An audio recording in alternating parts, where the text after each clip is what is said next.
Assalamualaikum warahmatullahi wabarakatuh. Selamat sore, masa Allah khair, sahabat Asri.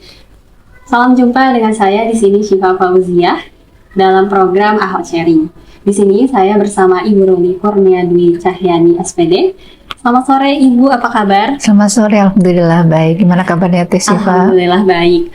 Ibu panggilnya apa ini? Umi atau Ibu atau? Boleh Umi, boleh Ibu, silahkan. Umi saja mungkin ya? Boleh, mangga. Baik, Umi, bagaimana ini kesibukan akhir-akhir ini? Mungkin rutinitasnya bisa diceritakan? Ya, saya sehari-hari menjadi konselor keluarga dan pengurus Puspaga Kota Bandung Pusat Pembelajaran Keluarga di bawah Dinas Pemberdayaan Perempuan dan Perlindungan Anak. Saya juga menjadi Ketua Departemen Dakwah Salimah PW Jawa Barat, kemudian juga sering mendapatkan undangan-undangan untuk mengisi parenting, majelis taklim, dan juga aktivitas saya. Selain itu juga mengelola bank sampah unit BKM Kota Bandung di bawah Dinas Lingkungan Hidup. Di bawah Dinas Lingkungan Hidup. Iya. Oke, Umi, mungkin boleh diceritakan bagaimana pengalaman Umi sebelumnya ini, sebelum Umi yang aktif di sekarang? Pengalaman saya dari dulu udah terbiasa aktif di masyarakat ya, sehingga kemudian ketika tahun 2018 itu mendapat amanah, waktu itu Mang Odet dilantik menjadi Wali Kota Bandung, kemudian Puspaga dibentuk di Kota Bandung, kemudian saya termasuk salah satu yang diminta untuk membantu menjadi konselor dan pengurus Puspaga Kota Bandung. Akhirnya kemudian kegiatan konseling ini ya menjadi kegiatan sehari-hari bagi saya ya. Kadang tidak hanya klien-klien yang dari Puspaga saja yang minta konseling. Seringkali ketika saya mengisi kegiatan-kegiatan yang lain seperti majelis taklim dan sebagainya, ujung-ujungnya banyak yang konseling juga begitu. Karena memang ternyata ibu-ibu dan muslimah itu memang butuh curhat. Yeah. Biar kemudian tidak curhat jalanan. Mereka banyak yang bingung harus bercerita kepada siapa. Gitu. Ya baik, mungkin Umi sebelum kita membahas tuntas tentang tema muslimah berdaya pada hari ini, sebenarnya mungkin apa sih itu muslimah dan apa itu muslimah berdaya? Ya, muslimah itu kan seorang perempuan yang beragama Islam ya, yang meyakini akan kebenaran agama Islam dan menganut agama Islam. Kalau berdaya sendiri, saya baca di kamus bahasa Indonesia, berdaya itu artinya berkemampuan. Jadi kalau menurut saya berdaya itu seorang muslimah yang punya kemampuan untuk bermanfaat bagi dirinya sendiri, bagi keluarganya, bagi masyarakat, dan mungkin bangsa dan negaranya. Baik, berarti muslimah itu tentang seorang perempuan yang memiliki kemampuan gitu ya. Lalu apakah ada peran muslimah dalam Islam gitu nih? Iya, kalau dalam Islam sendiri kan dalam Quran surat An-Nahl ayat 97 dijelaskan di situ Allah menyampaikan bahwa sesungguhnya laki-laki dan perempuan yang dalam kondisi beriman ya, mereka melakukan amal soleh, maka Allah akan memberikan apresiasi yang sama, memberikan pahala yang sama. Sehingga dalam Islam itu sebenarnya tidak ada diskriminasi antara laki-laki dan perempuan dalam hal beramal. Ya. Baik, mungkin Umi saya punya pertanyaan yang lebih menarik, tapi kita jeda dulu sebentar. Iya, sahabat Asri, kita akan kembali lagi sesaat lagi dalam program Ahwat Sharing. Jangan kemana-mana, tetap bersama kami. Saya anak perempuan satu-satunya, sama ibu dilepas juga. Maksudnya ibu itu percaya gitu bahwa ya.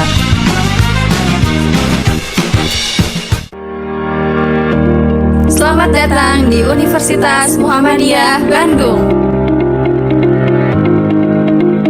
UM Bandung mempunyai mimpi melahirkan para teknopen muda Islami. Selain memiliki kemampuan akademis, juga mental entrepreneur skill. Kampus dengan gedung tertinggi yang disertai fasilitas terbaik. terdiri dari 14 lantai, 4 fakultas, dan 18 program studi. Ada perpustakaan, laboratorium, juga aula auditorium, dan kantin yang terletak di basement kampus. UM Bandung mewujudkan masyarakat terdidik yang unggul dan berdaya saing. Untuk informasi lebih lanjut, silakan kunjungi website kami di www.umbandung.com atau kunjungi media sosial kami.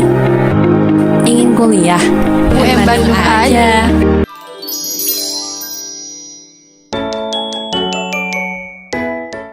Terima kasih sahabat Asri masih tetap kembali bersama kami dalam program Ahwat Sharing. Mi, tadi kami sempat membahas tentang pengalaman Umi ya, yang begitu banyak. Nah, kira-kira apa sih Mi yang menjadi pengalaman Umi pribadi gitu dalam tantangan menjadi muslimah berdaya ini? Iya, kalau saya pribadi melihat sebenarnya kalau karena saya berasal dari keluarga yang memang sudah sangat open minded gitu ya, jadi sehingga kemudian tidak terlalu banyak tantangan gitu. Bahkan saya sekolah ke Bandung itu dari Jawa Timur ke Bandung itu saya anak perempuan satu-satunya, sama ibu dilepas juga. Maksudnya ibu itu percaya gitu bahwa pendidikan itu ya memang bagi keluarga kami menjadi satu hal yang memang sangat urgen begitu, sehingga kemudian ketika saya minta izin untuk kuliah di Bandung bersama kakak saya, ya qadarullah kakak saya juga kuliah di Bandung juga, kami bareng-bareng akhirnya kemudian kami sama-sama kuliah di Bandung, sehingga kemudian saya merasakan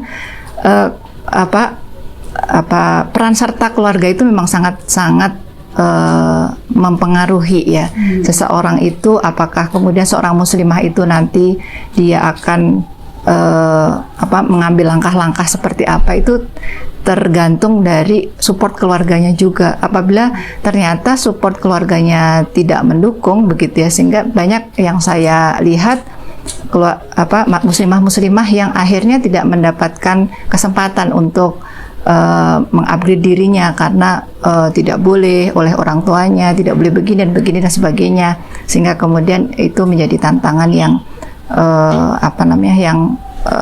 perlu kemudian kita buktikan gitu ya, bahwa sungguhnya ya muslimah itu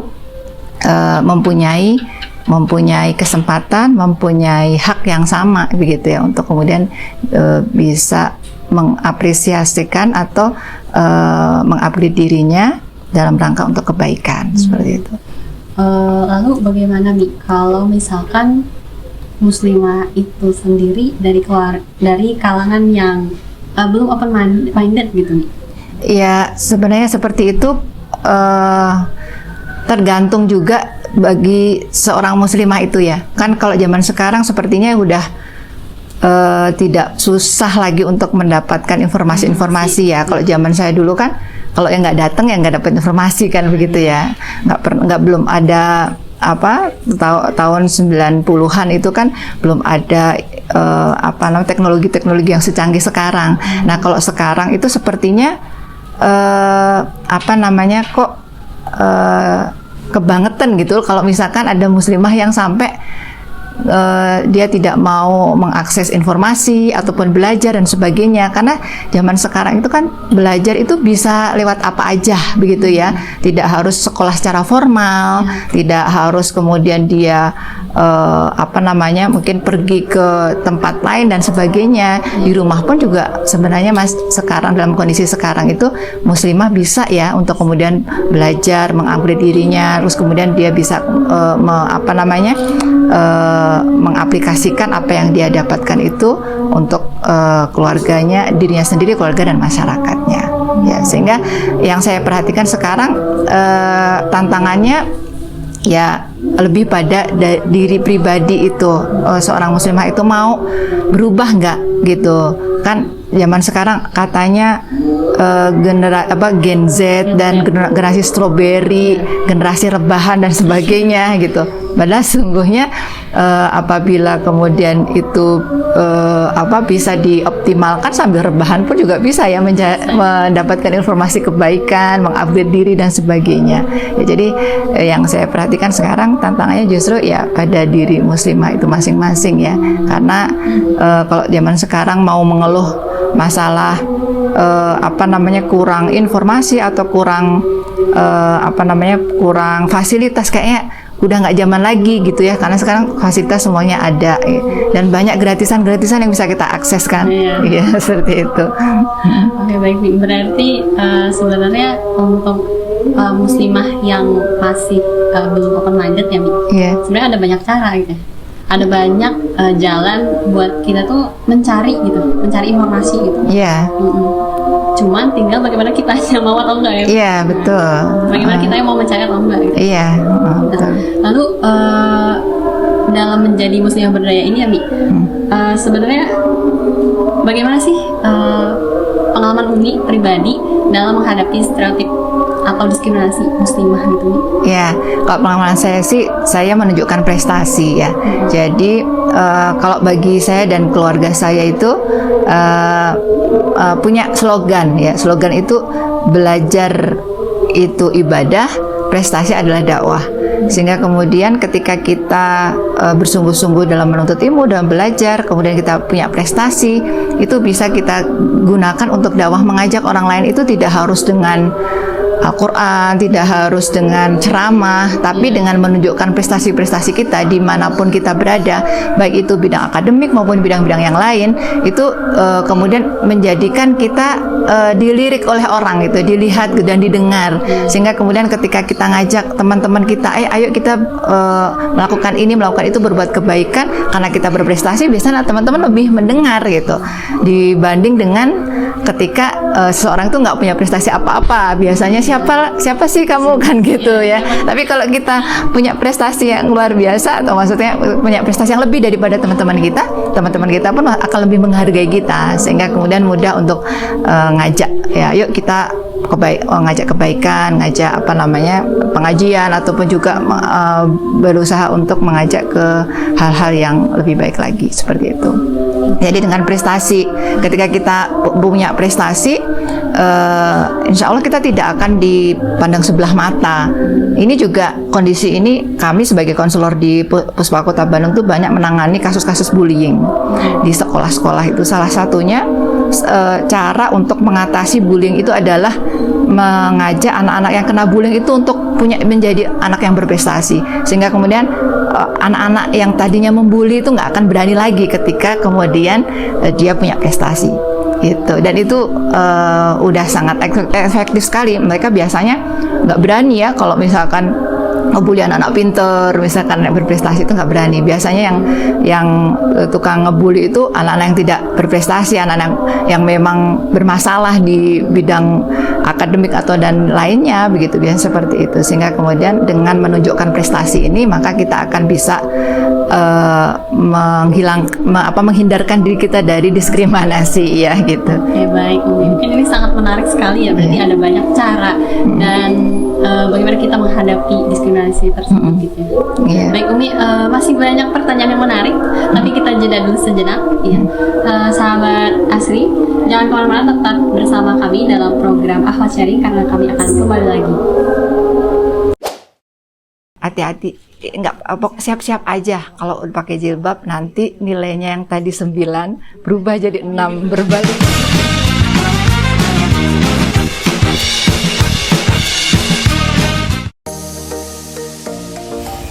Hai writers, untuk kalian yang bingung mau menyalurkan tulisan di mana, yuk jadi kontributor di majalah KPI Studio. Kalian bisa cek Instagram kpi.studio atau bisa hubungi nomor yang ada di postingan ya. Ditunggu karyanya. See you.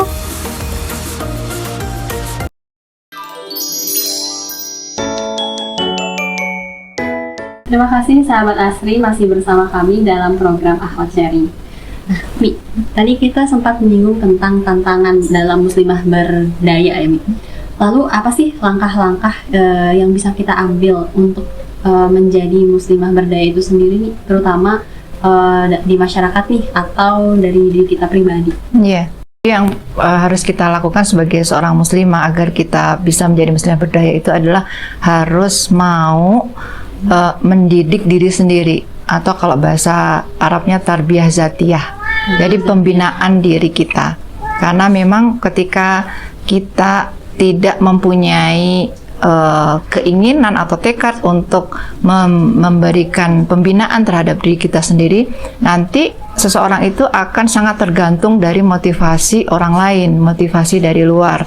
Nah, sehingga kemudian di sini bisa kita bayangkan ya, bagaimana kalau seorang muslimah itu hanya tergantung pada motivasi orang lain. Dia akan sangat tergantung pada orang lain, sehingga ini perlu kita lakukan ya, kita sebagai seorang muslimah untuk mempunyai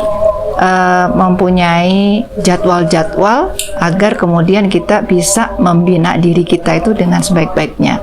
Baik itu di sisi fikriyah, di sisi akal kita, kemudian juga di sisi spiritualitas kita, ya, ruhiyah kita, kemudian di sisi jasadiyah kita, termasuk juga di sisi wawasan keilmuan kita secara umum gitu ya.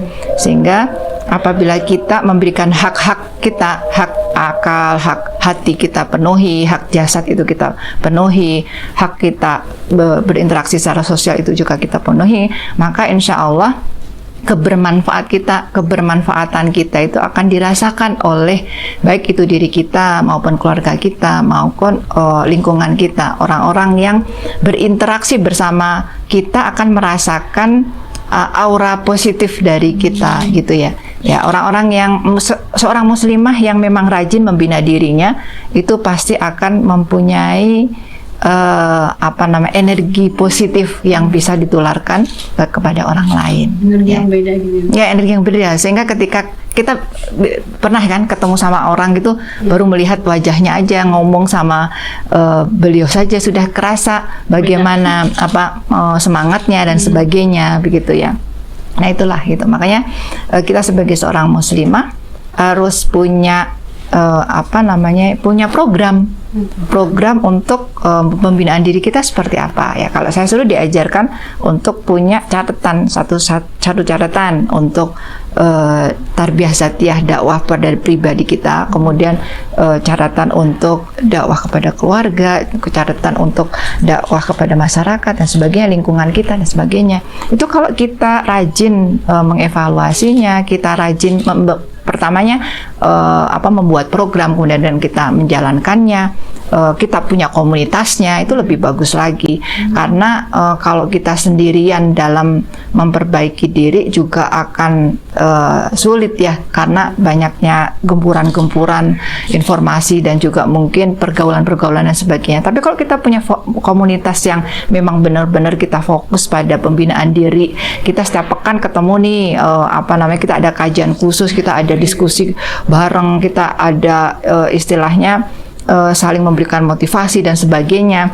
Ketika kemudian kita keluar dari komunitas itu, kita beraktivitas di aktivitas kita masing-masing, itu akan membawa energi kita. Nanti kalau kita sudah menyalurkan potensi-potensi kita kembali lagi di komunitas kita. Kita perlu lagi cas ya, kalau bahasanya itu kita kayak baterai ya. Kalau handphone itu kan ada saatnya juga baterainya habis. Kita pun juga seperti itu ya, jiwa kita ketika kemudian dalam kondisi yang sudah kosong ya perlu dicas lagi dengan apa ya, dengan komunitas yang memang sama-sama saling menguatkan, sama-sama saling meningkatkan keimanan dan sebagainya. Nah, itu kalau kita pelihara atau kita istiqomah bersama-sama begitu ya, itu insya Allah kita akan bisa melejitkan potensi-potensi kita masing-masing ya. Saya mengalami sekali bagaimana kemudian sejak SMA itu kemudian mempunyai komunitas yang seperti itu ya, sehingga ketika ada tantangan-tantangan, misalkan awal 1999